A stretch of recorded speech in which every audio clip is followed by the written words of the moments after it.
출구 없는 극단 정치, 여기서 문을 열겠습니다. 구교용의 정치비상구 시작합니다.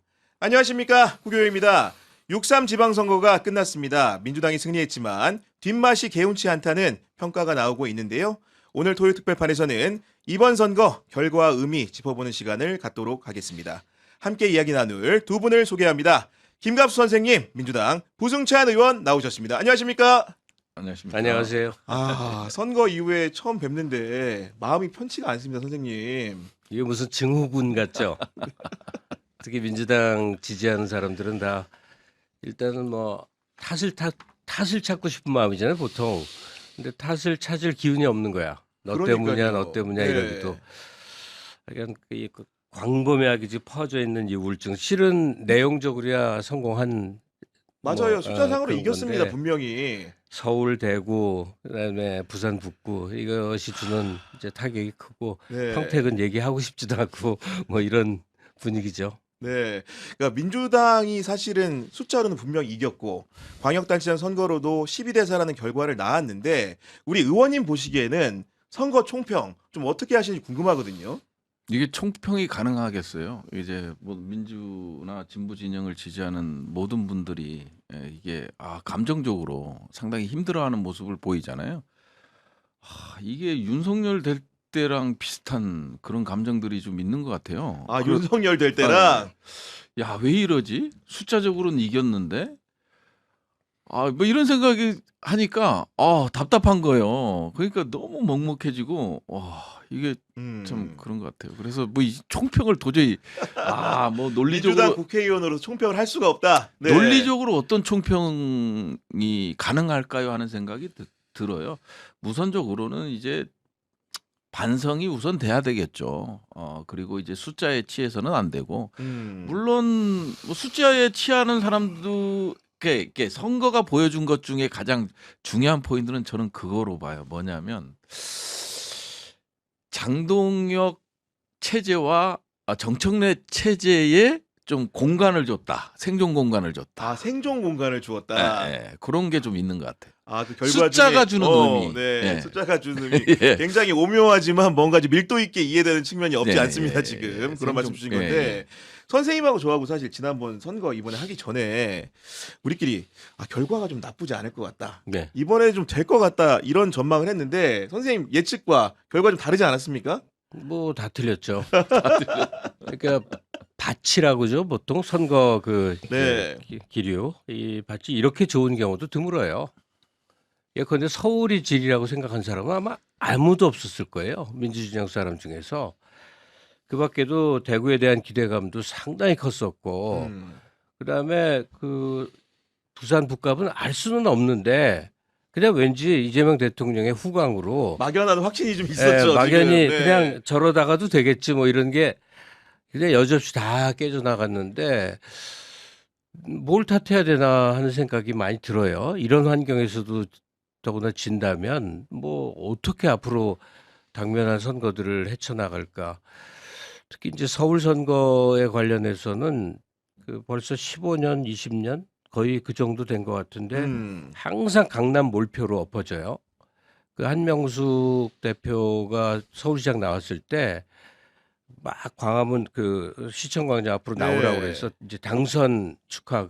저는 아이까지 데리고 아내랑 그냥 꾸역꾸역 나갔는데 무대에 서서 아무런 발표를 안 하고 하염없이 서 있기만 하더라고. 아이고. 그러다 몇 시간 후에 그 아주 적은 표로 뒤집어졌잖아요. 네. 그게 이제 강남 이 개표구를 연 후의 현상이에요. 그로부터 계속이에요. 모든 총선에 대선에 지선에 강남 몰표라는 걸로 인한 서울시 전체 그 판도 변화. 근데 이렇게 대비가 없었나? 특히 그 후보 측에서 정원호 후보 측에서 강남 몰표라는 건 상수로 두고 어떤 대비를 했어야 됐나 보고 이렇게 흔적을 찾아보니까 네. 뭐 이도저도 아닌 결과. 이제 끝난 다음에 후보 탓하면 또 그것도 보기 싫잖아요. 근데 아무리 생각해도 원인을 거기서밖에 찾을 도리가 없더라고. 그러니까 오세훈하고는 차별화되면서 강남 몰표를 상쇄할 만큼 강남 이외 지역에서도 그만한 표를 가져올 만한 어떤 화끈하고 인상적인 공약 이런 것들이 서로 대조를 이뤄야 되는데 결국 기억에 남는 게 없네요. 아니 근데 강남과 비교적 인접한 네. 성동구청장을 3선이나 했고 음. 얘기 들어보면 그때도 재개발 재건축 문제를 유려하게 풀어냈기 때문에 그리고 강남에 거주하시는 분들이 아들 딸을 낳으면은 가까운 성동으로 보낸다는 얘기가 있었기 때문에 정원호가 민주당 다른 후보보다도 강남 상구에서 경쟁력이 있을 것이다. 이런 판단을 했음에도 불구하고 이런 결과가 나온 것들 대비가 너무 안 됐다고밖에 볼 수 없는 거 아닙니까? 아니 이렇게 박주민이 아까운 인재임에도 불구하고 정원호를 그래도 밀었던 사람들은 뭔가 너무 정쟁적인 가운데 한가운데 있는 사람보다는 그로부터 한 걸음 비켜난 사람들이 요즘 너무 많이 쓰는 말 중도 확장에 유리하다. 이런 가능성 때문에 이제 정원호 후보에 대한 이제 지지를 보냈던 건데 거기까지는 이제 우리 지지자들이 할 수 있는 몫이고 그다음에 이제 다중을 사로잡는 어떤 선거 캠페인을 하는 능력, 뭐 공약의 문제, 그다음에 뭐 토론회라든지 그다음에 스피치에서 사람들을 이렇게 매료시키는 문제, 또는 개인사의 히스토리를 좀 전파시키는 문제, 이 모든 것들은 결국 후보와 캠프 진영의 문제랄 텐데 기억에 남는 게 없네요. 아니 말씀대로 토론도 이제 한 번 했는데 상대적으로 선방했다는 평가 이외에 정원호가 돋보이는 부분이 적었던 것 같고 그 정원호가 그럼 서울을 위해서 나만의 공약이 무엇인지 이런 것도 막상 누구한테 물어보면 저도 잘 기억이 안 나 이런 상황인데 왜 이런 지경에 이르렀는지 좀 어떻게 좀 보십니까? 1,000만 가까이 되는 인구가 거주하는 곳이잖아요. 그러면 이제 자신만의 정체성을 드러내야죠. 나는 서울을 어떻게 바꾸겠다. 근데 제가 정말 놀라운 거는 유튜브 방송에 나가서 유명 유튜브 방송에 나가서 그럼 서울을 대체 정원호식으로 어떻게 바꿀 것이냐고 할 때 답변을 못했어요. 답변을 못하고 그 다음에 뭐 예산 얘기를 했어요.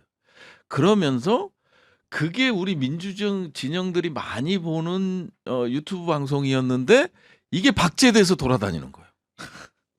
저 오세훈 캠프 측에서 이게 박제돼서 뭐 오세훈 같은 경우는 서울을 국제적인 3대 도시로 만들겠다.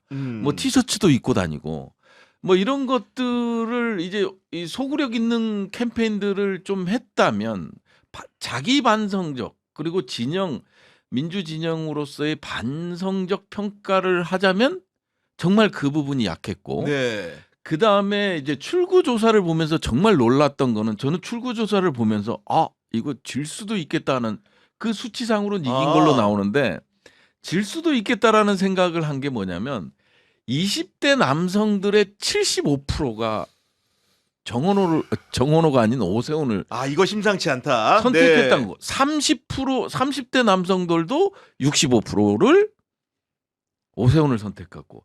그러면 우리 이제 민주 진보 진영에서 이제 여성 유권자들, 2030 여성 유권자들조차도 20대는 박빙, 30대는 역전. 그러니까요. 네. 그래서 2030 남성과 2030 여성이 전체적으로 오세훈을 지지했다라는 거.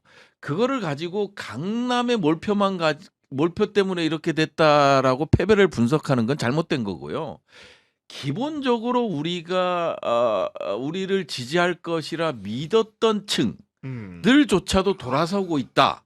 그러면 이게 이재명 대통령과 완전 판이 다른 이 투표 성향이거든요.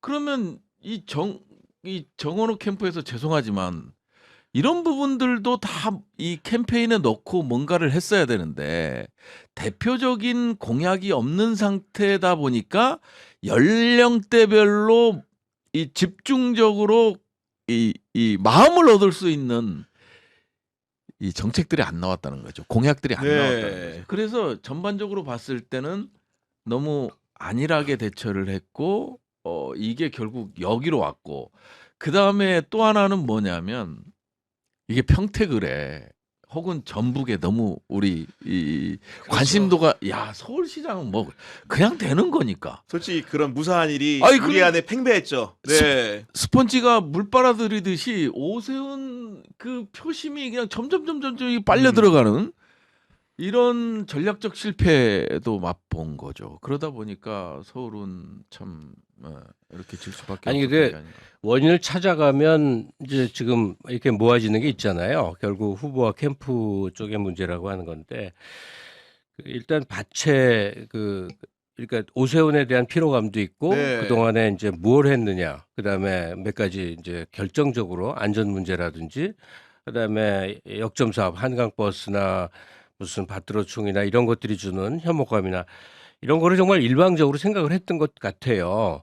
그래도 어느 정도 의구심은 일반 대중에 퍼져 있었을 텐데 오세훈 후보 측의 문제점을 강력히 부각시키는 것도 없고 그런데 강남 몰표 문제는 제가 좀 의견을 갖고 싶은데 지금 부 의원님 얘기처럼 거기에 원인을 다 거는 건 잘못된 거 아니냐. 세대별로 다 맞아요. 다 문제가 있는데 그럼에도 불구하고 강남 몰표는 이제 상수가 됐어요. 바꿀 수 없는. 예, 뭐랑 똑같냐면 대구 민심 비슷해요. 아하. 어떠한 경우에도 흔들리지 않고 흔들려도 아주 조금의 변화만 있는 것이지 그냥 여기는 우리 당이야 국힘을 미는 그 정서가 근데 앞으로도 이거는 상당히 안 변할 것 같아요.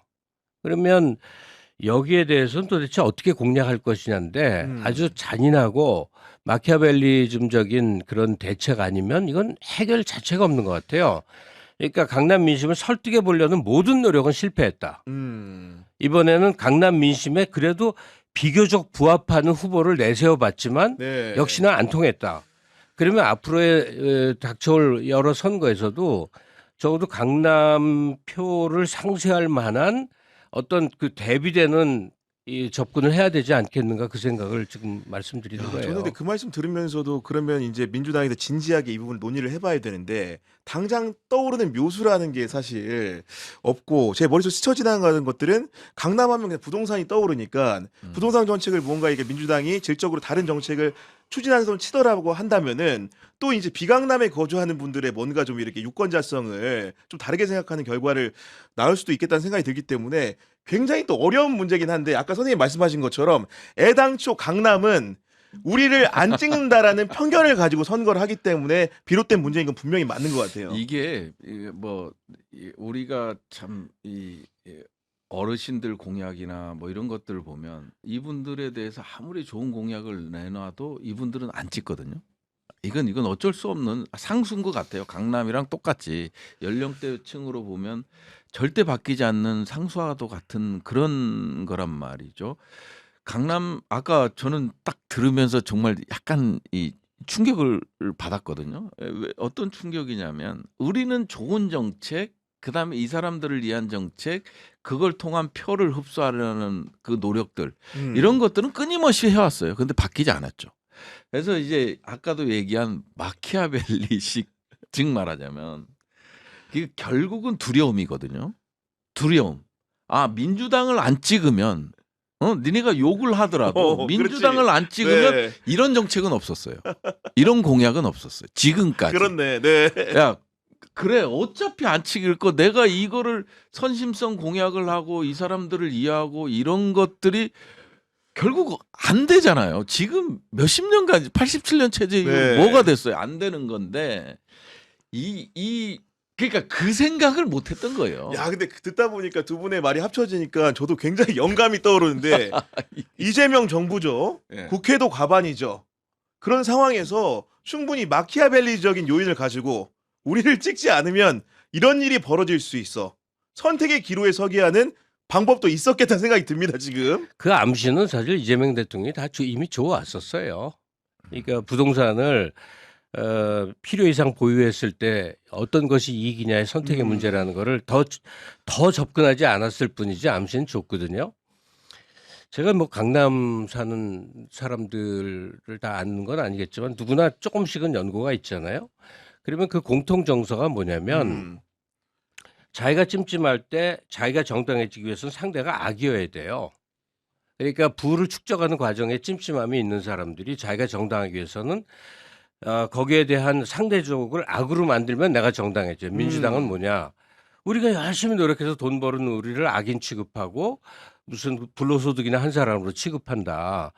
우리 거 뺏어서 다 논아주려고 한다. 이런 걸 과잉되게 몰고 감으로 해서 자기 정당성을 확보하는 게 현재 강변을 중심으로 해서 아주 그 값이 뭐 3배, 4배, 5배 뛴 아파트 거주자들의 이 심리일 것 같아요.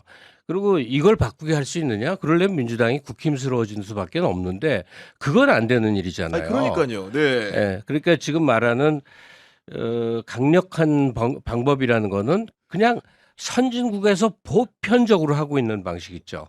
그냥 부동산을 보유하고 있을 때 그 네. 부담을 강력하게. 네. 지울 수 있는 사람 정도만이 부담하지 그거를 이윤축 수단으로 이렇게 저렇게 돌리는 거는 오히려 손해를 유발한다.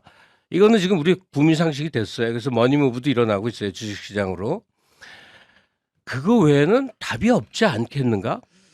그거 외에는? 네, 그런 말씀 해주신 거고, 그리고 아까 이제 했던 얘기 중에서 저는 이제 귀에 들어왔던 게 우리 네거티브라는 거 있잖아요. 네. 통상적으로 많이 앞서는 후보가 네거티브를 안 한다는 공식이 있는데 네.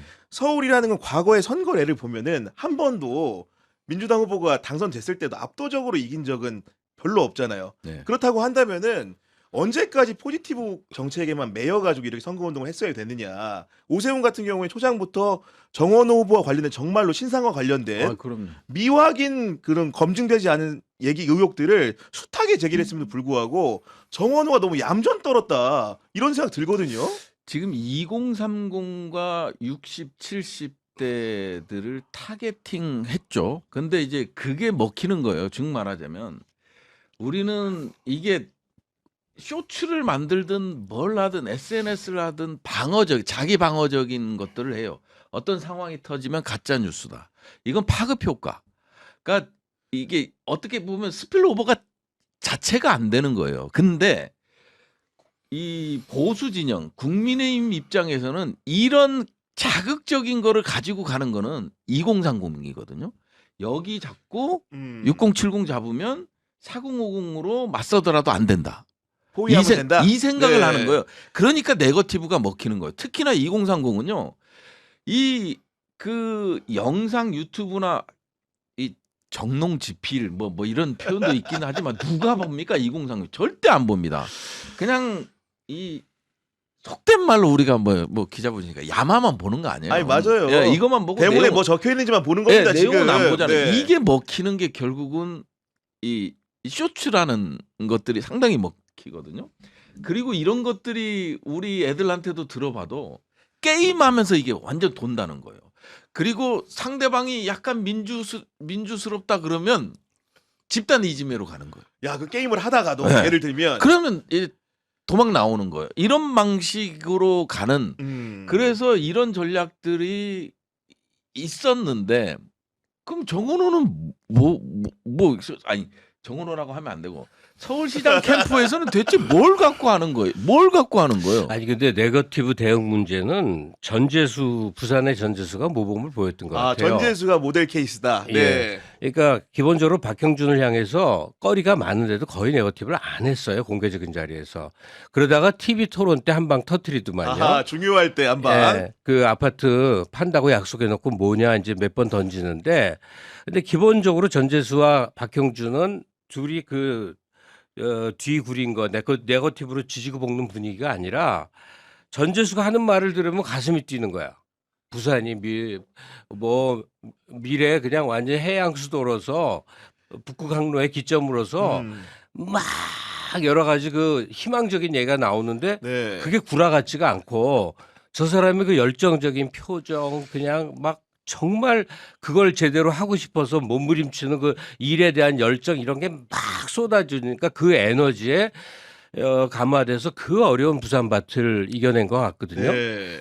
이제 그거랑 자꾸 대비가 돼요. 서울 경우는 우리나라가 이제 중견 국가가 되느니 마느니 하고 있잖아요. 그러면 파리나 런던이나 이제 뉴욕이나 도쿄랑 당장 비교가 되면서 그런 등등과 완전히 대등하거나 그 이상이 가는 모습을 이렇게 만들 것이야.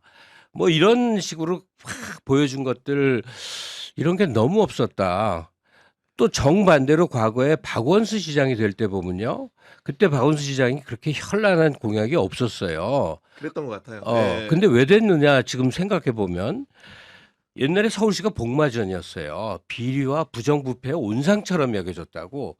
근데 저 사람이 나오면 그걸 싹 평정해서 시민사회 출신이니까 정말 유리알처럼 깨끗하게 할 것 같았어. 저 사람은 정말 양심적인 사람이야. 적어도 그 이미지 하나는 확고부동했고 실제로 그랬거든요. 그러니까 또 거의 몰린단 말이에요. 그러니까 뭔가 강력한 강점 하나를 크게 부각시키는 게 필요한데 네.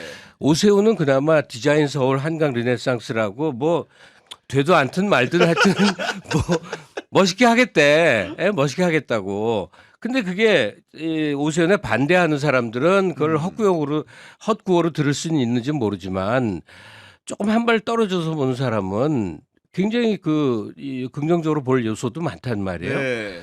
그러니까 그걸 상쇄하는 구호, 그걸 상쇄하는 어떤 푸시가 왜 민주 후보 측에서는 없었는가 그런 게 느껴져요. 그리고 전재수 후보 얘기하시니 갑자기 떠오른 즉흥 질문인데 정원호 후보도 성동구청장 3선, 네.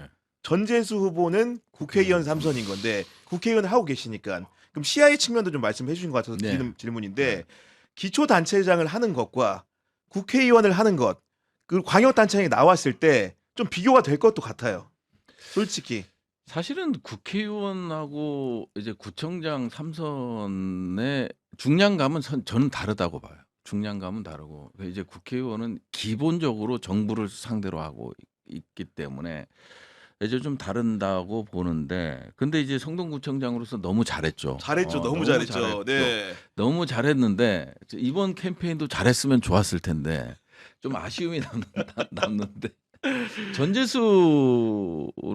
전재수 이 후보 같은 경우 당시 뭐냐면 이미 통일교 뭐 이런 문제 네거티브한 문제의 화두에 올랐지만 이미 전국적인 이미지를 갖고 내려간 거예요. 그것 자체가. 오히려. 네. 근데 이제 정원호와의 차이는 정원호 후보 같은 경우는 이재명 대통령이 어찌됐든 후보로 만들어준다고밖에 저는 보이지가 않아요. 아니 솔직히 작년 아니, 말에 점지했죠. 예. 아니 솔직히, 그러니까 예. 너무 일 잘하는 네. 행정가다라는 거에 완전히 그냥 여론이 갑자기 이제 박주민에서 이쪽으로 그냥 쏠림 현상이 있었잖아요. 그러면 자 이재명 정말 탁월한 대한민국 정치사의 가장 탁월한 행정가 출신의 정치인이 인정한 정원호란 말이에요. 그러면 캠페인 과정에서도 뭔가 그렇네. 나만의 뭔가가 있어야 되잖아요. 아니, 그러니까 이 말하면서도 참 민망하고 가슴이 아파요. 죄송하긴 한데 제가 바로 이 구교영의 정치 비상구 자리에 나와서 정원호 될 거라고 경선 이긴다고. 네. 정원호를 열심히 지지하는 걸 했어. 그 방송에 나갔어. 그랬더니 아침에 일찍 정원호 후보가 전화를 해왔어요. 아유 그때 그랬어요? 네. 아유 고맙다고. 그래서 이제 격려의 말을 서로 주고받은 거야. 근데 점점 뭐가 오는 게 없어. 그래서 지금 여기 문자 그대로 있는데 그 정 후보가 개인적으로 보낸 문자에 전화번호가 있을 거 아니에요. 아 그렇죠. 네. 거기다가 뭐라고 열심히 써서 보냈어. 결연하고 단호한 모습 좀 보여달라. 아 좋은 지적이었네요. 확실히. 예, 네. 그냥 물같이 착하고 얌전해서는 사람 호감 못 끈다. 답이 안 와. 그러니까 많은 사람이 저와 똑같은 경로를 밟았을 것 같아. 아 이게 너무나 답답해서 이 이 선거 대통령- 잘 치러야 되는데 지금. 이 대통령도 밀어주고 가만히 보니까 박주민처럼 아까운 사람보다는 그래 유능한 행정가 뭐 이래서 이제 그 사람을 잘 모르는 가운데 열심히 지원을 해서 후보까지 만들어 놨어. 그 다음부터는 속이 터지는 거야. 이대로 가면 이거 안 좋은데 아니 그래도 안 될 줄은 몰랐지. 그래도 그 개편 날 새벽 그 직전까지도 전 밤 깔딱 새고 대천바다에서 호텔방에서 그냥 펄펄 뛰면서 봤거든. 안 될 줄은 몰랐는데 진짜 안 되네. 그러니까 지금 되짚어서 이렇게 생각하니까 야 열심히 마음으로 성원한 우린 다 무언가 이런 생각이 들고 그러니까 아마 민망하고. 방송 보시는 많은 시청자들도 비슷한 기분의 헛헛함을 느끼실 것 같아요. 지금 네. 서울 투표율이 64% 정도 됐잖아요. 64% 정도 됐는데 결국은 이제 구도의 문제였던 것 같아요. 그러니까 정말 중요한 서울에 이게 민주당이 좀 집중해줬으면 그리고 이제 여론을 조금 조성해주고 환기를 시켰다라면 저는 서울 부산이 좀 중요한 포인트라고 보거든요. 그러니까 엄한 데서 뭐 한동훈 같은 한동훈 팬덤에 따라서 정치하는 사람 아니에요.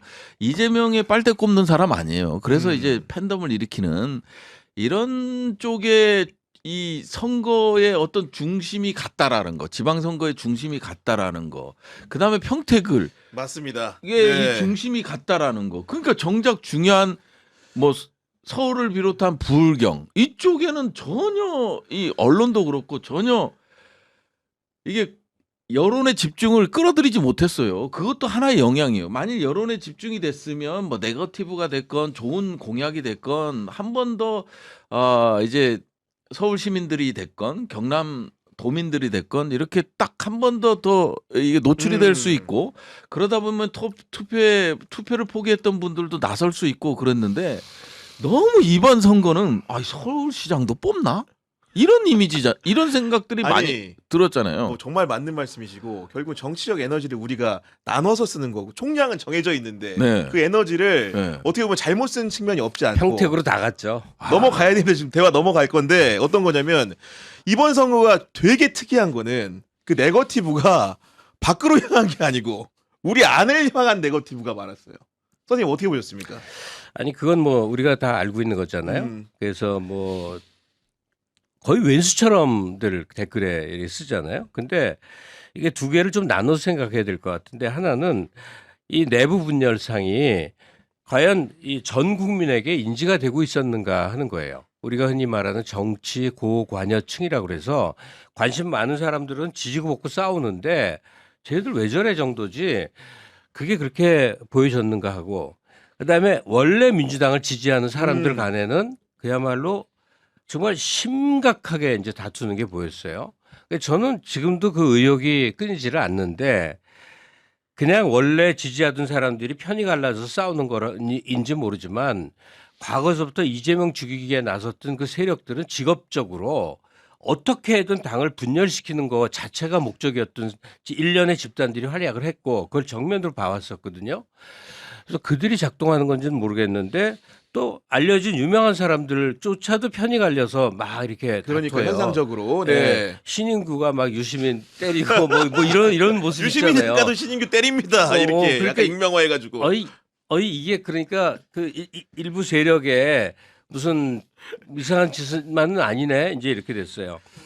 근데 저 같은 사람이 생각하고 싶은 건 그거예요. 나는 어느 순간 그 갈등에서 밖에 나와 버렸거든요. 이게 왜냐하면 그 다 자기 자리가 있는 건데 저같이 정치하고 구체적으로 그러니까 뭐 선거에 나서거나 캠프에 있거나 하지 않고 밖에서 성원하는 입장에서 보자면요. 이게 안에서 그냥 언제나 있을 수 있는 권력 투쟁의 일환으로 봐야지 이쪽 편 아니고 저쪽 편 아니면 죽을 것처럼 싸우는 이 과몰입은 내가 민주주의를 지향했고 진보를 지향하는 사람으로서 이건 태도가 아니다 하는 생각을 했어요.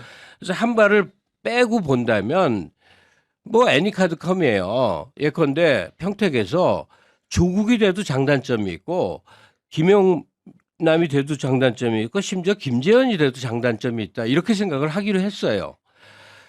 근데 이게 너무 한가한 생각인가 그런 생각은 들지만 일단 민주당 지지 세력들이 앞으로 남은 이제 저 당대표 선출 과정도 그렇지만 가능하면 한 사람이라도 과몰입을 좀 배제하고 내가 현실 정치하는 사람이 아닌데 관전자로서 응원하는 사람으로서 보자면 한 발 빼고 있는 그런 태도도 필요한 게 아닌가. 이게 의원님은 이제 정치 현업을 보좌관도 하시고 오래 보셨기 네. 때문에 이제 차근차근 좀 질문을 가보려고 하는데 일단 그 국회의원이고 민주당 의원이시니까 경기 평택을에 정청래 대표가 지도부가 김용남 후보를 공천했을 때 솔직히 좀 어떤 생각 드셨어요?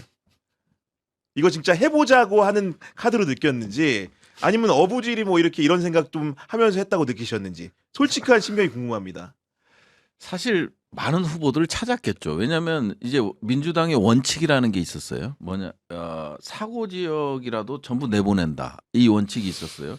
그러다 보니까 이제 민주당은 내보내야 될 입장인데 이미 김재현 진보 진영 후보가 그렇죠. 내려가 있고 그다음에 이어서 또 조국 후보가 또 내려오고 그리고 가장 마지막에 이제 김용남 후보가 왔잖아요.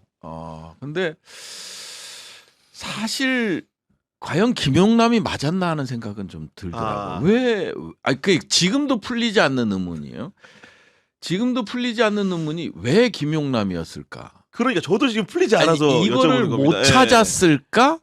그 다음에 전부 고사했을까? 인재풀은 너무 작았던 건 아닐까? 이런 걸 복귀하게 되고요. 또 하나는 뭐냐면 그래 그러면 세 분이서 이렇게 경쟁을 하는 구도가 됐다면 왜 조국은 국힘 제로라는 얘기를 하면서 민주당 후보에 대한 네거티브에 올인했을까? 인물론이나 인지도 측면이나 완전히 조국이 완사이드하게 세 마리. 이기는 네. 이기는 그 구도에서 왜 김용남 후보에 대해서 이렇게 네거티브적으로 감정적으로 갔을까? 이건 제가 봤을 땐 뭐 가정이지만 만일 안 그랬으면 이겼을 거란 말이에요. 그러면 여기서 또 다른 질문이 나오잖아요. 그러면 김용남을 왜 보냈는지가 그러니까 네. 답이 나오는 거 아니에요. 편안하게 이겨라. 이런 생각도 할 수 있다라는 거죠. 그래서 저는 이번에 그 유이동 후보에게 평택을 시민들이 선택한 거는 결국은 내부 싸움에 대한 반감의 표라고 반사 이익도 많이 누린 거죠, 네, 솔직히. 네, 네. 표라고밖에 볼 수 없고요. 음. 그런 측면에서 봤을 때는 근본적으로 저는 개인적인 생각이지만 조국 후보의 정무적 판단이 잘못됐다. 네. 그래서 이길 수 있는 게임을 이 수렁으로 어렵게 끌어다니면서 만들었다. 그러니까 이게 우리가 복귀하다 보니까 이랬더라면 하는 사실 하나만 하는 소리를 하는 셈인데 이랬더라면 하면 제일 스무드했던 게 그 조국이 민주당과 합세하는 걸 자꾸 뭐 친문 부활이니 이렇게 너무 비난하는 사람들이 있는데 제 생각에 그건 과잉된 생각이에요. 그러니까 문재인 대통령과 연관된 사람들이 갑자기 막 이재명 대통령을 견제하면서 세력을 키우고 난 도저히 그 그림은 안 떠올라요. 그래서 그냥 마음대로 그려보자면 그냥 조국 혁신당이 그 전격적으로 합당 선언을 했던 그 시점에 무난히 후보가 되고 조국은 부산에 출마해서 한동훈과 대회전을 벌일 때 전당력을 동원해서 좀 밀어주고 뭐 등등 하면 그림이 아주 좋았을 거예요. 근데 지금 조국도 망했고 김용남도 정말 허무하게 돼버렸잖아요. 생채기도 많이 나고 이미. 그러니까. 예. 그러니까 그러니까 복귀해서 생각하면 이렇게 저렇게 됐더라면 하는 것 중에 참 아쉬운 대목이 그거예요. 아니면 조국 후보는 이번에 출마 안 하는 게 이 상황이었다면 더 낫죠. 2년 후가 바로 기다리고 있으니까 당 정비하고 민주당하고의 화해 과정을 좀 철저하게 겪고 좀 굴신 구부려서 낮은 자세로 기어가는 그런 태도 좀 보일 줄 알고 이런 길도 있었을 텐데 또 평택에 나온다는 게 원래 조국이 좀 큰 존재라고 생각했다면 참 안 맞고 군색해 보였던 거예요. 그러니까 이모저모가 다 어그러졌네요.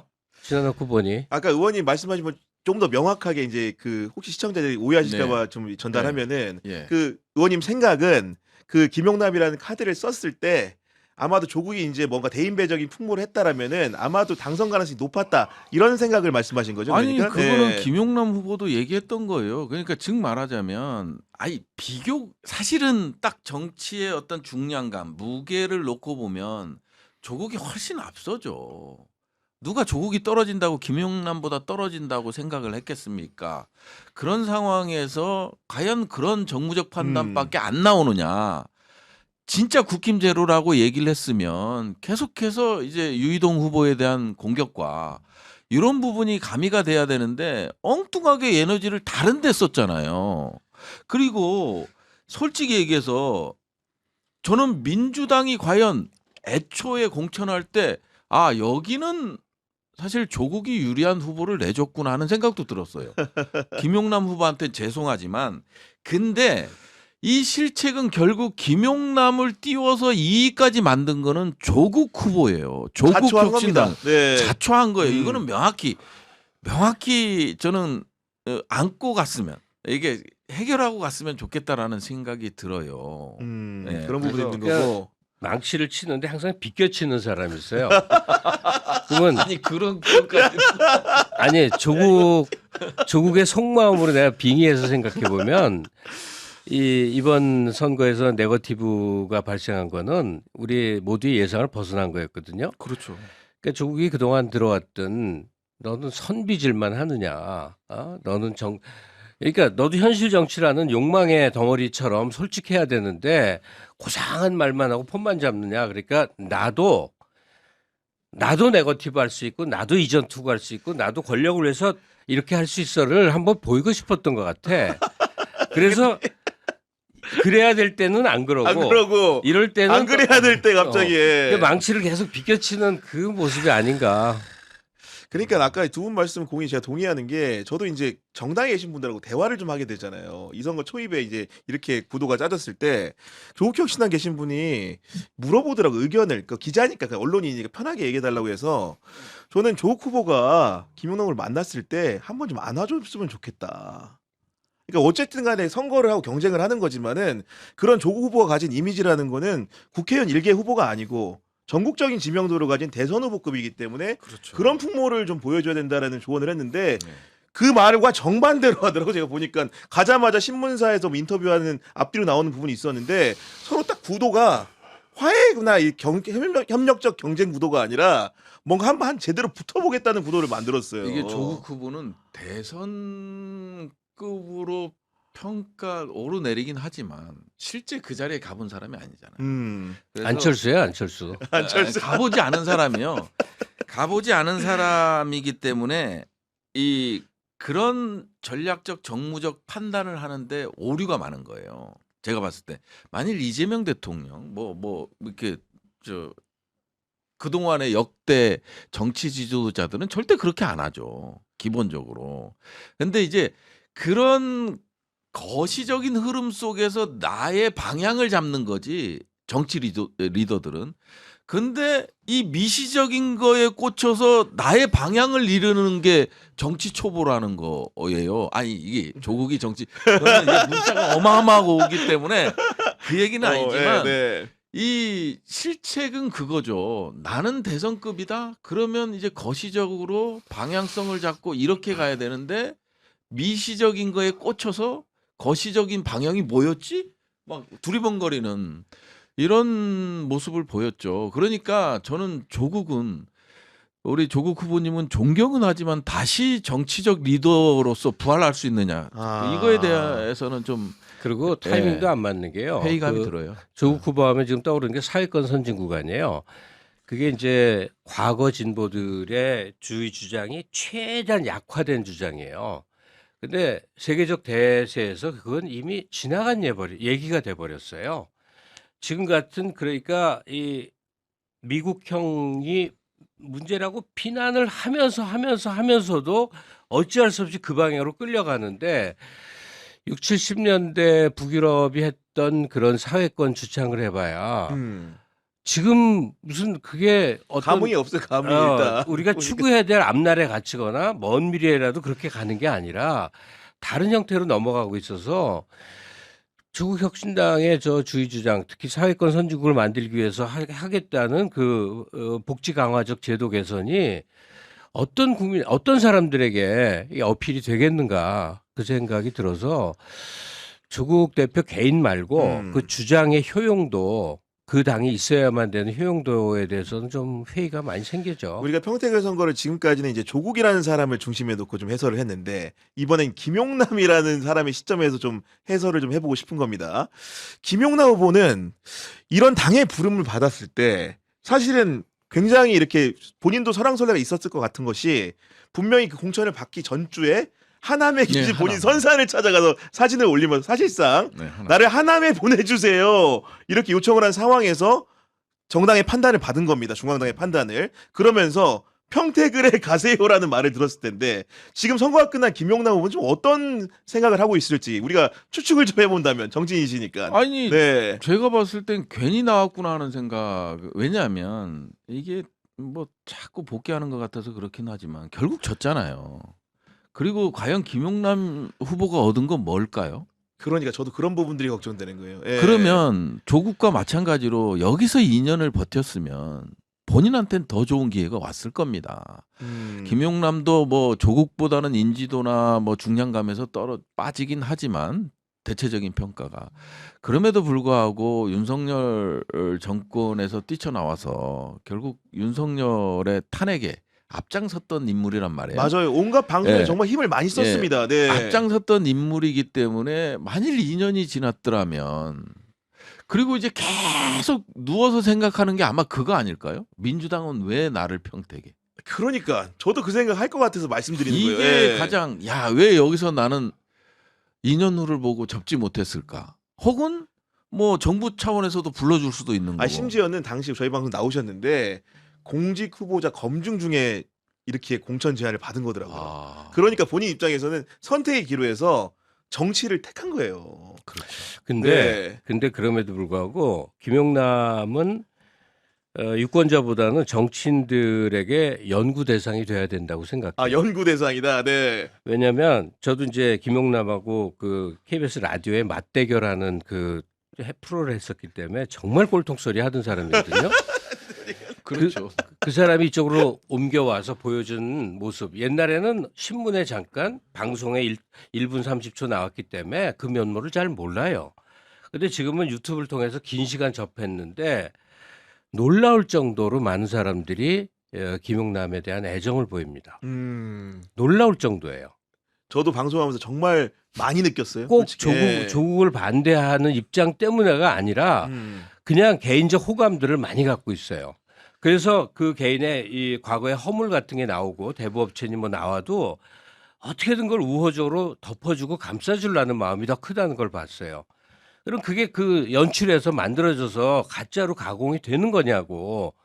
이 사람이 나름 굉장히 허심탄회하고 솔직하고 또 상당한 정도는 유머러스하고 이 분위기 때문에 지난 2년에 걸쳐서 정말 대중의 신망을 쌓은 거예요. 아, 맞습니다. 그게 정답이에요. 네. 그래서 이런 사람들은 정치를 하든 또는 어떤 공직에 발탁이 되든 앞으로도 역할을 하겠구나 하는 기대감을 주는 거거든요. 그러니까 이게 정치인의 자질 중에 참 네. 중요한 모습을 하나 이 사람이 모델로서 보였다 생각을 합니다. 아니 저도 이제 이 선거를 너무 이렇게 많이 그 방송에서 다루다 보니까 저도 이제 후보 이입도 되잖아요, 사실. 진행자지만.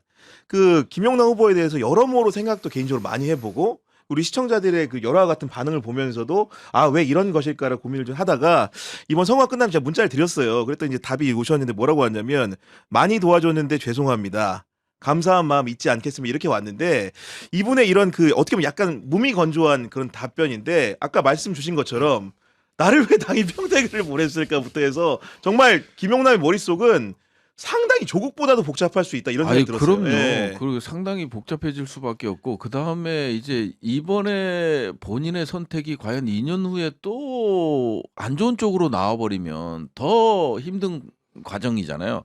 만일 이번에 당에서 평택을에 선택을 안 해주고 공천을 안 주고 2년을 버텼으면 더 나은 미래가 보장됐을 가능성이 더 높죠. 근데 야 정말 복잡할 것 같아요. 이게 제가 우리 용인시장 좀 안 됐지만 아, 우리 현근택 후보. 예, 와, 현근택 진짜 후보 안 제가 됐지만 눈물이 납니다. 눈물이 나 제가 진짜. 새벽 한 3시 몇 분에 이제 캠프를 가서 이제 내려오는 헌금택이라고 꼭 껴안아주고 아이고, 그래서 이제 그러셨구나. 뭐 예. 서로가 이제 억울하니까 안 가려고 하는 거예요. 그래서 이제 아무도 안 가려고 하니까 후보 먼저 가라 그랬더니 뭐 저 선배님 먼저 가십시오 막 이러더라고. 그래서 이제 그러면 같이 가자 해서 이제 손잡고 현근택 후보 집까지 걸어갔었는데 정말 본인도 뭐 자기 때문이다. 예, 자기가 무너지죠. 많이 무너지죠. 네. 못나서 그렇단 하지만 얼마나 복잡하겠어요. 얼마나 복잡할 거면 그거에 비해서 김용남은 후보 더하면 더했지 덜하겠어요? 그러잖아요. 저 같은 경우도 딱 한 번 평택 그 퇴근 인사를 한번 그때 알아요. 가보셨잖아요. 예. 갔는데 정말 이 휴대폰이 뜨거워질 정도로 이제 공격형 문자들이 와요. 아, 그러니까 왜 거기 가서 지금 이렇게 지지를 하고 있느냐? 뭐 야, 속된 말로 그랬구나. 니네 잘해라.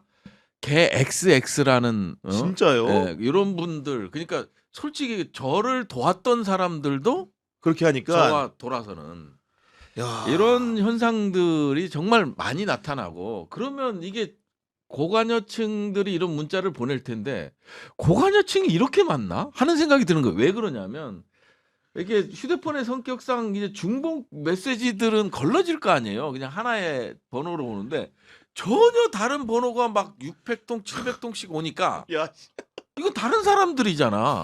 그러니까 그래서 제일 가슴 아픈 건 그거예요. 우리 지역구 당원들도 비판 문자를 보낸다는 거. 야. 예, 진짜 딱 1시간 했거든요. 거의 현근택 용인시장 후보에 올인했고 딱 1시간을 했는데 그것조차도 용납을 안 하는 것들이 벌어지니까 앞으로 이제 8월 전당대회가 있잖아요. 야, 그때는 이거를 이제 대체 6만 통 오겠죠, 이제. 6만 통. 아니 대체 이 상황을 어떻게 극복할 것이냐. 아, 물론 당선 이제 공천권이 걸려 있고 하기 때문에 정말 이제 청와대가 아니라 아이, 피 터지는 겁니다. 당 이거 대표잖아요. 이제. 이제는. 진짜 당 대표잖아요. 음. 당 대표가 이제 칼자루를 지는 거기 때문에 이제는 진짜 정말 걱정스러워. 이름 되면 요즘 진보판에서 너무 유명한 한 인물이 있어요. 간밤에 속 답답하니까 문자를 아이고, 그랬구나. 보내왔는데 예. 이런 얘기가 있더라고. 저는 이제 민주당 안 쳐다보고 이재명 대통령만 응원할랍니다. 아, 그런 속마음을 그 답답하니까. 갈등 상황이 너무나 답답해서 예, 근데 가만 생각하면 그것도 좋은 방법 아니에요? 지지고 복 정치인들끼리 하라고 지지고 볶으라고. 그리고 저 당원이면 뭐 문자 오면 그때 그냥 짜장면 먹을지 짬뽕 먹을지 고르듯이 하나 골라서 누구 찍어주고. 그러니까 그렇게 한가한 얘기가 말이 되냐? 저놈들이 당권을 잡으면 다 말아먹을 거야. 뭐 이런 과잉된 생각 있잖아요. 김민석이 당대표가 되면 당을 말아먹겠어요? 정청래가 연임을 하면 당을 부셔버리겠어요? 아니잖아. 그게 한 발만 밖에서 보이면 뭐가 더 크게 보이냐면 이재명 대통령의 원대한 미래 비전이며 큰 그림이 보인단 말이에요. 당은 그거를 이렇게 좀 뒷받침해 주는 관계니까 너무 과몰입 안 했으면 좋겠다는데 이게 한가한 얘기가 아니라 사실 뭐 좀 스트레스로부터 탈출하는 방법이기도 해요. 아, 근데 당장 저부터 안 될 것 같은데. 지금 이게 당장 오늘 방송부터 지금 그 마음이 우리 선생님의 말씀에 10분 공감하면서도 예. 이 자리에 앉아서 우리 당의 미래를 논하는 순간 제 마음도 그렇게 쉽게 안 될 것 같습니다, 솔직히. 아니 난 늙어서 되나 보다. 아니 선생님은 너무 합리적이세요. 이성적이죠, 이성적이죠. 인간은 보니까 결국 지금. 기본적으로 이익을 쫓는다는 거는 뭐 불변의 법칙과도 같은. 근데 결국은 이익을 쫓다 보면 이 싸움이 생기는 거잖아요. 근데 이 싸움이라는 게 제도를 통해서 이 싸움을 폭력적으로 변질되지 않도록 유지시키는 거잖아요. 근데 지금을 보고 있으면 어떤 생각이 들으면 야, 이게 감정적인 폭력이 너무 심하니까 너무 극대화되니까 과연 전당대회 이후에 민주당은 제대로 수습이 될까? 아직 본 게임 들어가기도 시작도 전에 안 했는데. 예. 이 정도면 과연 제대로 될까? 정말 진보는 분열로 망한다는 그 오래된 격언을 따라갈 것인가? 네. 이게 맞을 것인가? 이제는 그걸 버릴 때가 되지 않았나? 그리고 분열하면 대립하면 대립할수록 지금 이재명 대통령의 성과가 묻힐 거 아니에요. 서울시장이 이게 안 된 것도 이게 묻히기 때문에 그래. 네. 여론에서 이제 계속 올라오고 맞아요, 나쁘건 맞아. 예. 뭐 좋건 나쁘든 계속 여론의 주목을 받아야만이 결국은 정원호 후보한테 갔을 텐데 그게 안 되고 결국 이런 이 당권 싸움으로서 이제 완전히 분열과 대립으로 가게 되면 이재명 대통령의 성과는 묻히고 성과가 묻힌다는 거는 결국 지지도, 국정 운영 지지도로 나타날 거고 이 국정 운영 지지도는 종국적으로는 차기 대선에서 민주당의 패배로 가는 거잖아요. 그렇기 때문에 이 우리 선생님 같이 합리적인 생각을 좀 해주셨으면. 그러니까 그래서 오로지 이재명 대통령의 성과가 부각되는 게 결국 아니 이런 상황일 때 저는 갑자기 이제 또 이번 선거에 이제 어쨌든 논하는 자리니까 갑자기 김부겸 후보가 떠오릅니다. 김부겸 후보처럼 대구에서 이제 싸우는 사람이 과연 평택의 선거 상황들을 보면서 어떤 생각을 했을까? 아니 근데 뭐 이제 아니 그 질문이 왜 나오는지 배경을 좀 설명해 주세요. 아 제가 이해하는 건 워낙 이제 그 우리가 갈등 지향적으로 이렇게 선거를 하고 있는데 그 대구 입장에서는 정말로 한 표 한 표가 보수 우위 구조다 보니까 급한 상황이고 정말로 하나로 힘을 모아서 싸워야 되는 상황이고 그런 선거를 늘 치러왔는데 여기는 뭔가 경기 평택의 상황이라는 거는 진보 안에서 분열이 되니까 약간 뭔가 이제 그 배부른 배경이 있기 때문에 우리 양자 구도가 될 것이고 국힘은 제로다.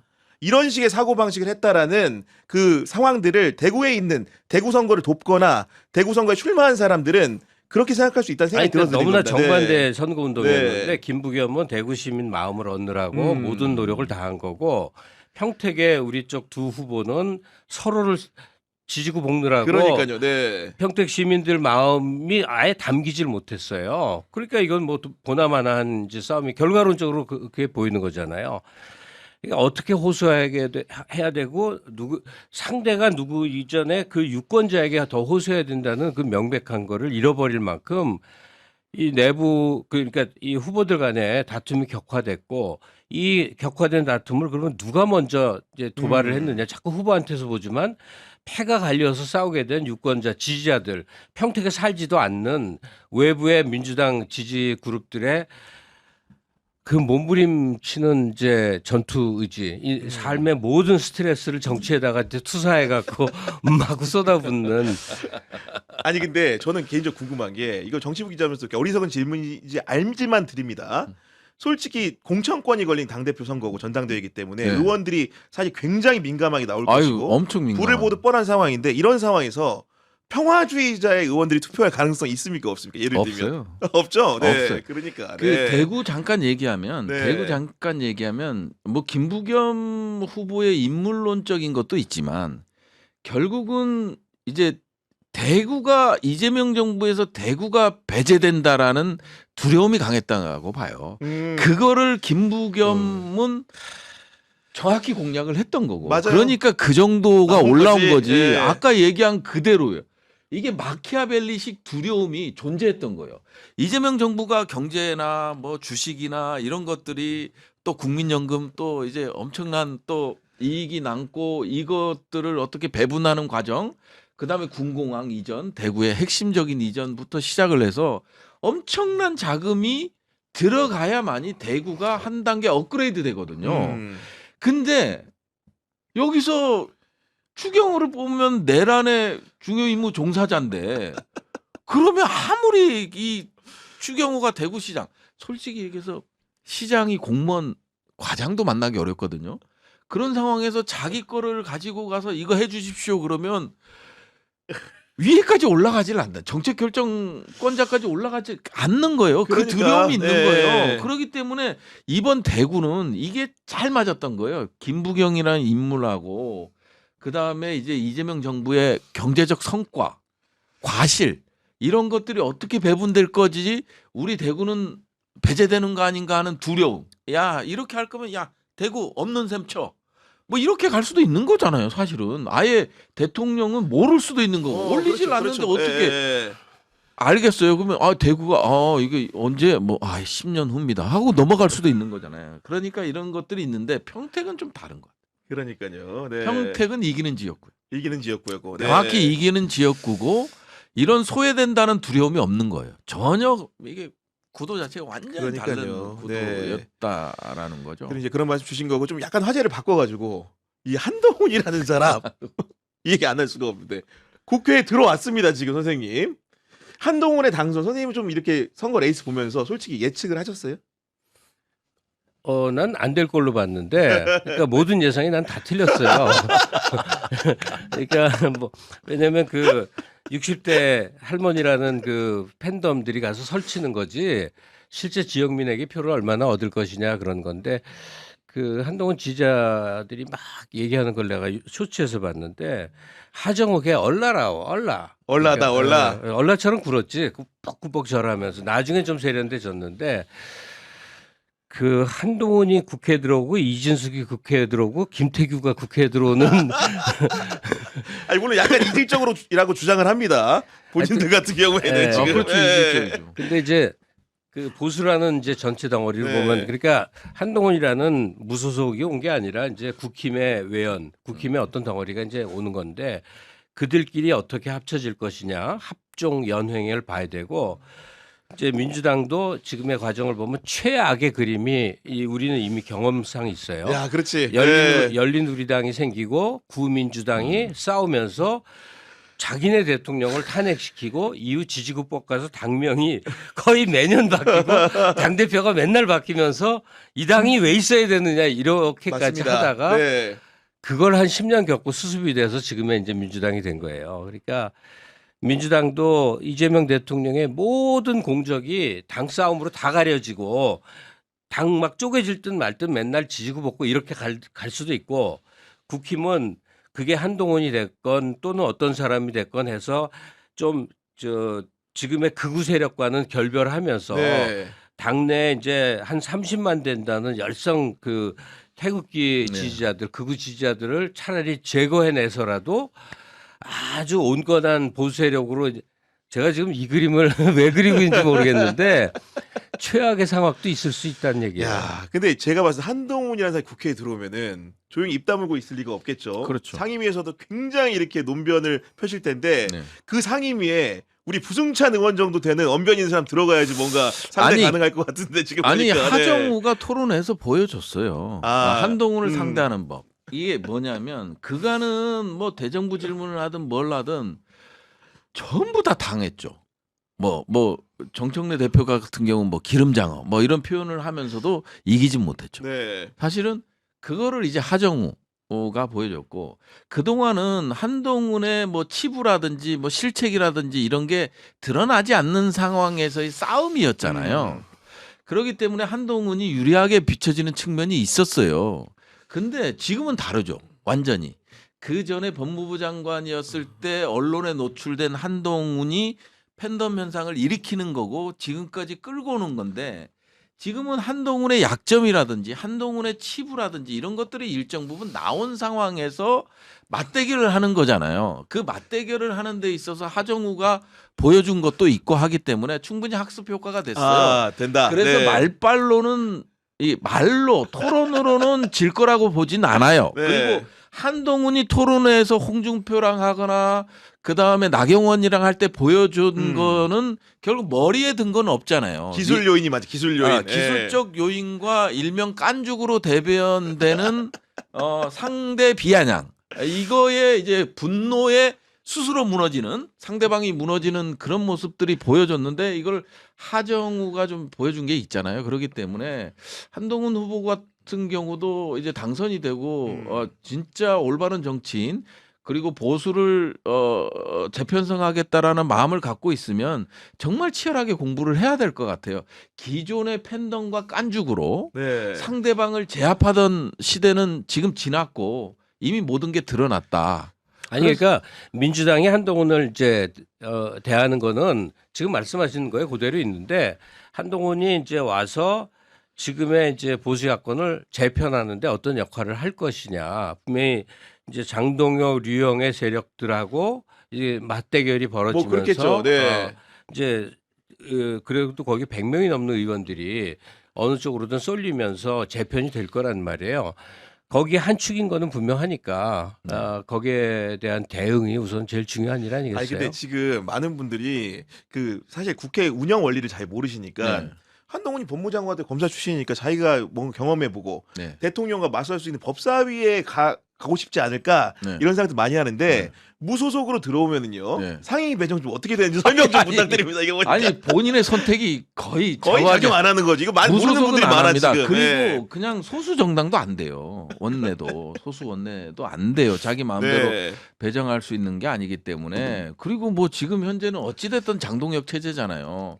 그리고 이제 민주당에서 뭐 한동훈을 법사위에 넣겠어요? 넣어봐야 한동훈이 할 수 있는 게 뭐 있을까? 여당의 법무부 장관으로서 법사위에 앉아서 자기가 대응하는 거하고 그 다음에 여당의 법무부 장관한테 질의하는 거랑 본인은 이제는 다른 이제 거지. 느끼겠죠. 이제 음. 느끼는 시간이 온 거예요. 느끼는 시간이 온 거고 과거에는 뭐 당대표도 하고 하다 보니까 뭐 법무부 장관 하니까 뭐 사람들이 또 여당이었잖아요. 근데 지금은 야당이잖아요. 자기만 답답할 거예요. 제가 진짜 야당 생활하면서 국장 한 분 만나는 것도 너무 힘들고 시간이 없어서 부처에. 네, 죄송합니다. 다른 상임위는 아예 그 거들떠 보지도 않는구나. 국장 예. 실장 만나는 건 너무 어렵고 그다음에 이제 해당 상임위조차도 만나자는데 좀 시간이 안 된다. 뭐 이래 버릴 텐데 그거를 내가 이 한동훈이라고 어떻게 할 수 있겠어요. 방법이 없는 거예요. 그래서 여야가 바뀌고 이런 게 방법이 없는 상황에서 과연 한동훈이가 이게 그렇네. 아니 뭐 개인적인 인물로서 뛰어난 건 아니잖아요. 그러니까 언론이 키워준 인물이잖아요. 그게 팬덤으로 갔던 거잖아요. 갔던 거고 이제 그런 거니까 뭐 옷 입고 다니는 거나 뭐 이런 거 보면 기성 정치와는 완전 전혀 다른 행태를 보이는 외모적으로도 그렇고 네. 기성 정치 완전 다른 걸 보여주면서 거기서 팬덤이 일어난 거기 때문에 과연 진짜 이제는 배지를 단 거잖아요. 국회와 보니 진짜 승부다 이제부터. 아니 이제 예. 벽을 많이 만날 느낄 거다. 거예요. 느끼는데 이런 걸 어떻게 뚫고 가느냐. 야, 내가 이거 하려고 국회의원 됐나 하는 생각도 자괴감에도 많이 빠질 거란 말이죠. 그런 것들을 다 극복해야 되고 그다음에 내가 살아 돌아왔지만 아까 우리 선생님께서 말씀하신 대로 이 재편 과정에서 이 정도까지 나를 안 따라주나? 이런 생각도 드는 상황이 올 수도 있는 거거든요. 지금이야 낙관적으로 왜 보더라도 그러냐면 지금 국민의힘이 쪼개지지 않는 상황에서 공천권을 행사하는 사람은 지금 현재로서는 장동혁이 연임까지 돼버리는 순간 이 장동혁의 표는 결국은 아까 얘기한 3-40만의 태극기 부대거든요. 강고한. 네. 네. 근데 이 사람들을 절연한다는 거는 분당을 해야 된다는 거예요. 분당에서 새로운 당을 만들고 거기서 새 출발을 해야 되는 건데 쉽지 않죠. 야, 근데 2년 총선이 남았는데 국회의원들이 다 분당한 데 가서 내가 거기서 그러면 결국은 공천권을 버리는 자기 공천을 버리면서 가야 되는 리스크가 있는 거거든요. 그러니까 부승찬 의원의 지금 전망대로 되기를 가장 소망해요. 우리 장동혁 대표가 합리적으로 이렇게, 합리적으로 재편되기 쉽지 않다. 이대로 가면 사실 민주당은 그러다 보니 안이해지기도 했어. 장동혁 체제라는 것 때문에 민주당이 참 안이해진 면도 있긴 아무리 봐도 한심하거든. 네. 뭐 저게 당이냐고. 지방선거 과정 동안에 당대표 일행들에게 보여주는 모습이 뭐였냐고. 난 보다 저렇게까지 심한 경우는 처음 봤거든요. 근데 저 체제가 계속 그냥 끝끝내 간다면 굉장히 고마운 일인데 아마 그러지는 않을 거예요. 근데 이거 하나는 선생님이 여쭤보면 선생님은 사회문화적으로도 이해도가 높으시니까 전 지금도 이해가 좀 안 되는 거는 그 한동훈 후보에 대한 그 열렬한 지지를 보낸 사람들 처음에는 그냥 현상적으로 일본이 대선 후보니까 뭐 있나 보다 했는데 이번 북갑에 선거 치르는 거 보세요. 실제로 옷도 흰색으로 이렇게 입고 자원봉사 이렇게 하면서 정말 거리 곳곳에 일반 선거운동원을 압도하는 뭐 기계와 역량을 보여준 셈인 건데 최근에 솔직히 말해서 우리 정치에서 이재명 대통령 논외로하고 이런 사람들을 끌고 다니는 정치라는 사람이 안 보였거든요. 그 스타일리스트인데 그 좀 점점 잘하고 있는 것 같아요. 앞으로 그 사람 지금 제일 문제가 뭘 말해도 내용이 없이 호흡만 길게 끄는데 무슨 건지는 말이 없는데 그것도 이제 분명히 숙지를 할 거예요. 네. 그래서 자기 스타일로 일정하게 끄는데 그거에 끌리는 사람들은 주로 어떤 사람이냐면 국힘을 지지하는 게 아니야. 국힘 지지가 아니에요? 근데 네. 민주당은 너무나 싫어. 이런 사람들이 의외로 많이 있어요. 그러니까 정치라는 거에 관심이 없는데 민주당은 무조건 싫은 사람들이 있어요. 근데 그 층이 너무 많은 거에 깜짝깜짝 놀랄 때가 많아요. 근데 그런 사람들을 중심점으로 해갖고 어느 정도 이 사람에게 적극적 팬덤이 규모가 상당히 크다는 게 느껴지고 보여질 때마다 의원들이 달라붙으면서 하여튼 세력을 키워가긴 키워가겠죠. 그래서 이준석이 한동훈을 계속 이렇게 비판하는 거군요. 그런 성향의 사람들이 그렇죠. 한동훈을 따라다니기 때문에. 예, 그러니까 지금 근데 서로 비슷할 줄 알았다가 이게 좀 세대가 확 나뉘어갖고 세대가 그렇죠. 예, 아니 이게 기득권 세력을 진짜 아까 말씀하신 대로 그냥 싫어하는 분들이 계시잖아요. 지금 이대남들이잖아요. 맞습니다. 네. 그렇다고 국힘을 좋아하는 거 아니에요. 맞아요. 그러다 보니까 개혁신당이 여기를 파고들었잖아요. 개혁신당이 파고들으면서 대선 때 상당히 많은 표를 얻었잖아요. 결국 서울에서도 이재명 대통령께서 47% 정도 얻었는데 김문수 41%. 그렇습니다. 그러니까 이제 그 나머지 거를 전부 개혁신당이야. 그래서 이 기득권 세력 완전 기득권화 됐다고 생각하는 층, 뭐 이대남을 비롯한 이 층들에 대해서 우리 민주당은 어떻게 돌아오게끔 할 것이냐, 지지하게끔 할 그러니까요. 것이냐. 네. 안 그러는 순간 이 도미노 현상이 이 전염병 같이 이제 파급이 된단 말이에요. 네. 그러니까 아 내가 한동훈이 좋은 것도 아니야. 한동훈 좋은 사람도 몇 명 안 돼요. 아, 국민의 양당 체제에서 얘네들 하는 거 보면 그래도 한동훈은 좀 낫지 않냐 하는 생각에 몰리는 것들이 결국 팬덤이라는 이 세력화가 된 거거든요.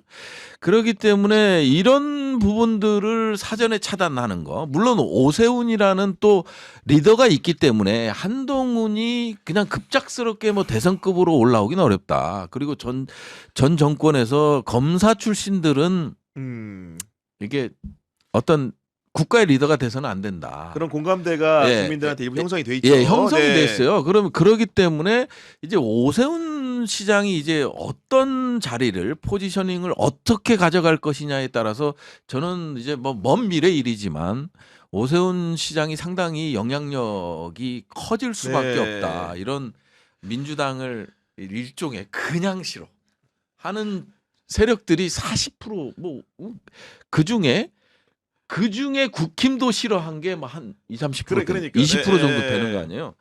이 세력들을 어떻게 우리가 다시 이 층들을 다시 가져오느냐.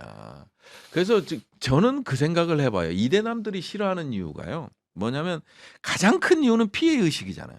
아, 그렇죠. 그 피해 예. 의식은 징병제에서부터 나오는 거거든요. 그 다음에 과거에는 징병제 권위주의 국가나 뭐 이런 국가에서는 징병제 논의가 나오면 이걸 어떻게든 보상을 해줬잖아요. 근데 지금은 다 위헌이다 뭐다 하면서 이 18개월 혹은 뭐 21개월 동안의 군 생활을 전혀 보상하는 게 없고 왜 우리만 내야 돼? 여기서가 가장 출발점이에요. 그러니까 이대남 30대 남들은 공정이라는 키워드가 정말 중요하게 먹히는 거예요. 근데 민주당은 공정스럽지 못하다. 뭐 정책들만 보더라도 30대 20대 30대 여성에게 힘을 실어주는 아하. 뭐 이런 것들이 강한 거죠. 네. 그래서 20대 이대남들이 선택할 수 있는 영역을 넓혀줘야 된다고 생각을 하거든요. 제가 거기에 중심에 있다라는 게 징병제고 징병제를 어떻게 바꿀 것이냐. 모병제로는 갈 수가 없잖아요. 그렇죠. 결국은 예. 모병제를 갈 수가 없다면 징병제를 먼저 바꿔주자. 어떤 방식으로? 선택형으로. 아. 그러니까 내가 18개월 하더라도 나는 이쪽 징병제를 갈 거야, 이쪽 징병제를 갈 거야 선택권을 주자는 거예요. 그러면 이쪽 징병제는 지금 기존의 병역의 의무에 따르는 징병제 18개월 영내대기. 이쪽 선택할 수 있는 징병제는 24개월. 예를 드는 거예요. 제가 대선 때 대통령 공약으로 내밀었다가 잘린 건데. 아니, 왜 그러세요? 잘린 건데 이쪽은 선택형 내가 선택할 수 있는 징병제 영해 거주 약간 미국식이에요. 영해 거주 월급은 하사해서 병장 사이에 월급을 주고 24개월 복무 기간을 늘린다. 그래서 여기는 여성도 받는다.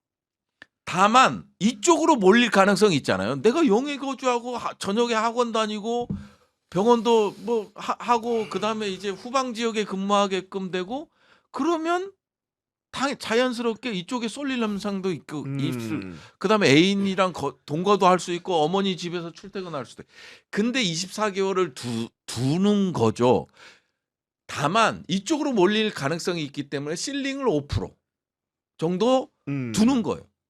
그래서 일부라도 그래 국가에서 이런 제도도 만들어주네. 난 여기 가서 할 거야. 여성? 나도 2년 동안 군복무를 할 수 있어. 병으로? 나 휴학해서 군대 가야겠다. 그러면 자연스럽게 여성과 남성이 징병제에 있어서는 조금이라도 공정십이라든지 차별십이라든지 이런 게 이게 나중에는 맞아요, 맞아요. 모병제의 모델이 될 수도 있는 거거든요. 아니 뭐 중요한 지적이시긴 한데 하여튼 그런 근데 저는 20대를 모르겠어요. 외계인이야. 근데 다만 그들이 뭘 원하는데 그 원하는 걸 들어주면 네. 이 문제가 해소될 수 있을 것이다. 그렇게 보이지가 않아요. 음. 그냥 저도 젊었을 때가 있잖아요. 그러면 상징적 거대한 괴물이 있고 그 괴물을 혐오하고 네. 비판하고 싸우는 것이 나를 정의로운 사람으로 만들어줘요. 그때는 전두환이었어. 근데 지금 그 위치를 이재명 대통령과 민주당이 차지하고 있는 거야. 거대 기득권 세력이고 모든 힘과 권력을 가진 세력. 그런데 입으로는 굉장히 정의로운 척을 거짓말로 해. 부동산을 소유하지 말라 그러면서 자기네 집은 엄청난 걸 갖고 있어. 뭐 이제 이렇게 돼 있단 말이에요. 그러니까 이 10대, 20대, 심지어 30대까지 걸쳐져 있는 거대한 거는 한국의 젊은 층만 그런 게 아니라 보니까 세계적인 현상이야. 유튜브 들어가면 미국의 우익 맞아요. 스피커들이 떠들면 열광하고 네. 한 조류가 돼버렸더란 말이에요. 그 조류를 어떻게 해서 이렇게 다듬어서는 안 될 것 같고 그하고 이제 일정 정도의 싸움도 필요한데 그 지금 뭐 시간이 다 돼가는 것 같아서 부위원을 뵈면 제가 꼭 하고 싶은 얘기가 있었는데 어떤 뭐와 뭐가 부딪혀서 딱 마주서서 힘들 때는 사실은 노선을 바꾸는 게 굉장히 중요해요. 이슈를 전환하는 거. 그러니까 저는 대통령하고도 이제 교류하실 수 있는 위치니까 얘기를 드리는데 이재명 대통령이 앞으로 지금처럼 내치를 잘하실 것 같아. 경제도 난 이재명을 개혁정부라고 부르는 거에 반대하거든요. 뭘 개혁하는 입장이 아니라 도약시키는 대통령이라고 생각을 하게 됐어요. 내치도 잘하고 그냥 이러저런 그 우호적인 국제 외교 관계도 보니까 잘 풀어나가셔요. 근데 한국의 대통령으로서 궁극적으로 가장 최종적으로 할 일은 남북관계 문제예요. 우리 영토가 한반도다라는 걸 우리가 점점 잊어버리고 있어요. 이제 북한이 언젠가 중국이 될 것 같은 그 그림으로 가고 있거든. 그러니까 한국 남한부에 사는 정치 지도자들이 지금서부터 무슨 짓을 하지 않으면 정말 북한은 중국이 될 것 같은 생각이야. 그랬을 때 이재명 대통령이 지금처럼 서로 완벽하게 교류가 끊어진 상태에서 무엇라도 물꼬가를 터서 최종적으로 연방공화국을 지향하는 무엇라도 액션이 보여주면 좋겠다. 네. 그게 지금 그 움직임이 생겨나는 안에 뭐 이대남 정서서부터 다른 문제들이 다 이제 거기다 녹아서 한 번 걸러져서 다음 단계로 갈 수 있다는 얘기예요. 네. 그러니까 전혀 별개인 남북 관계를 왜 지금 한국 내부에 정치 환경에 대입하느냐인데 제가 생각할 땐 그렇게 가거든요. 그래서 그 이재명 대통령의 국정 목표가 이제 1년 되는 동안에 상당한 정도로 많은 일을 씨를 뿌리고 심지어 주식시장은 거두기까지 하고 있어. 근데 그 단계 굉장히 좋은 그림이 보여요.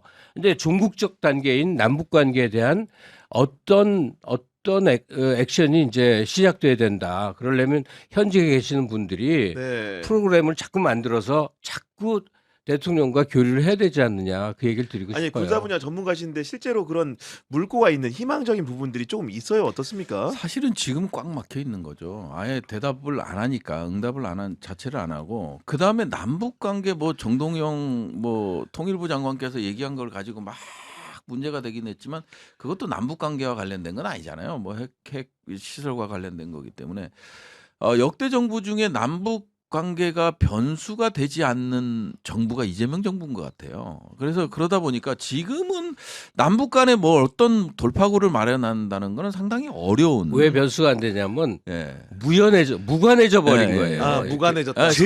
제일 끔찍한 거예요. 서로 이제 두 국가라고 예. 해버리니까요. 지금. 예. 예. 아니 그래서 진짜 역대 정부에서는 아마 이번과 같은 경우는 없는 건데 결국은 뭐냐면 이재명 대통령께서 제가 생각하는 건 그래요. 외교를 너무 잘하시기 때문에 이게 김대중 대통령의 4대국 안전보장론이라는 걸 처음으로 내세웠잖아요. 야, 이거 남북 간에 풀려고 하니 너무 어려우니 주변 4대 맞아. 강국이 예. 안전을 보장해주는 네. 이 도장을 찍어주라. 저는 이거를 좀 돌이켜서 지금 이재명 정부에 좀 쓸 필요가 있다. 그러니까 뭐냐면 북일 관계라든지 북중 관계라든지 북러 관계라든지 북미 관계를 견인할 수 있는 이 역할은 할 수 있잖아요. 남북 관계는 그렇죠, 그렇죠. 어렵더라도. 그래서 일본을 만나면 메시지를 계속해서 북일 관계 정상화라든지 이런 메시지를 내달라고 그러고 이런 외교들. 그러니까 주변 4개국들에 대한 뭐 협력적 외교, 중재적 외교 뭐 이런 것들을 좀 할 필요가 있어요. 그래서 뭐 북일 관계가 트이고 북중 관계가 정말 더 좋아지고 북러 관계 속에서 한반도 이슈가 아젠다 세팅이 되고 거기서 논의되게끔 하는 방향의 전환. 아, 이거는 뭐 남북 관계는 우리 영역이기 때문에 우리가 주도해야 된다. 이런 생각을 이젠 버려야 된다는 거죠. 그래서 오죽했으면 김대중 대통령이 70년대 남북 관계가 그렇게 안 풀렸을 때도 그런 생각을 했겠냐 이거예요. 그래서 이런 방향으로 좀 전환을 시켜서 이게 다른 국가들이 중재 역할을 해서 여기에 우리 한국이 들어가는 방향으로 하면 오히려 또 빨리 결과가 나올 수도 있고 이제 남북이 한 테이블에 또 빨리 앉을 수도 있고 그다음에 군통신이라든지 이런 통신선 자체가 다시 또 지금 복원이 9개 되고. 정도가 있는데 이게 다 차단이 됐는데 복원이 될 수 있고 이런 방향도 좀 고민했으면 좋겠어요. 예. 네. 이제 정말 마무리를 해야 되는데 그래도 두 분에게 짧게 한마디 듣고 싶은 게 선거는 어쨌든 끝났고 또 민주당 입장에서는 굉장히 중요한 전당대회를 앞두고 있기 때문에 시청자 여러분들도 이 상황들을 너무나 잘 알고 계시기 때문에 좀 이렇게 한 말씀 좀 부탁드립니다. 분명한 거는 아쉽지만 이긴 선거예요. 그다음에 평택에서 유이동이 된 것만 나쁘고 나머지 진보 후보 셋은 누가 됐어도 사실 상관없어요. 큰일 나는 거 아닙니다. 막 조국을 원망하는 사람들은 거의 뭐 왼수처럼 말하는데 김용남이 되면 또 뭐 당이 망할 것처럼 아니 얘기하는데 그런 사람들도 아니란 있죠. 네. 말이에요. 그러니까 네. 누가 돼도 상관없어요. 앞으로 민주당 당대표가 김민석이 돼도 상관없고 정청래가 연임해도 상관없고 송영길 대표가 갑자기 등장해도 상관없어요. 굉장히 큰일이 벌어지지 않는다니까. 당이 잘 가면 돼요. 그냥 그중에 누가 맡으면 당이 망하고 누가 맡으면 당이 막 흥하고 이게 아니라고. 그리고 이 모든 그 선거 과정에 이 모든 갈등과 분열이 너무너무 정말 지긋지긋해서 바라도 보기 싫다 하는 분들은 저처럼 이재명 대통령의 치적이나 어떤 열정적인 국정 운영에 동참하고 좀 더 관심 몰입하는 갖고 방식으로 네. 내용을 보고 이런 게 좋지 않겠는가. 네. 사실은 이제 의원님은 아까 잠깐 중간에서 말씀드렸지만은 그 결과값에 상당한 영향을 받을 수 있는 분이기 때문에 그렇죠. 여쭙는 건데 이 전당대회를 임하는 마음 마지막으로 좀 부탁드립니다. 네. 뭐 저랑 친한 사람이 되는 게 국회의원들은 가장 좋지 않겠어요. 아니 그잖아요. 솔직하게 아니 말씀. 솔직한 말이 이게 네, 솔직한 말. 친하게 네. 하고 그 래퍼가 형성된 사람이 좋죠. 다만 이제 그 이제 제3자들의 입장에서 보면 아까 우리 선생님 말씀하신 대로 좀 해주셨으면 좋겠어요.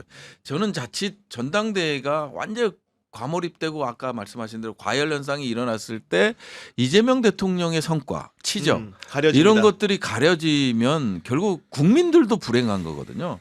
그렇기 때문에 제 개인적인 입장은 제가 좋아하는 사람을 찍는 거잖아요. 저랑 친한 사람을 찍는 거고 그 사람이 됐으면 좋겠는 거고 다만 저는 뭐 과거에 이제 박찬대 의원을 지지해서 전국 단위도 돌아다녀보고 했지만 맞아 그때 그랬지. 아니 했지만 제가 뭐 SNS에 막 이 사람을 지지해달라 이런 적은 한 번도 없었어요. 맞아요. 그렇게 안 했어요. 네. 그러니까 뭐 이 국회의원들은 누구나 지지할 수 있는 거잖아요. 아니 왜 당원들은 이 사람을 지지할 수 있고 저는 다른 사람을 지지하면 안 돼요. 저도 당원이잖아요. 그러니까 지지할 수 있는데 결국은 이익에 쫓아서 선택은 하죠. 다만 이걸 가지고 새몰이를 한다든지 이런 것들은 국회의원들도 자제를 해야 된다.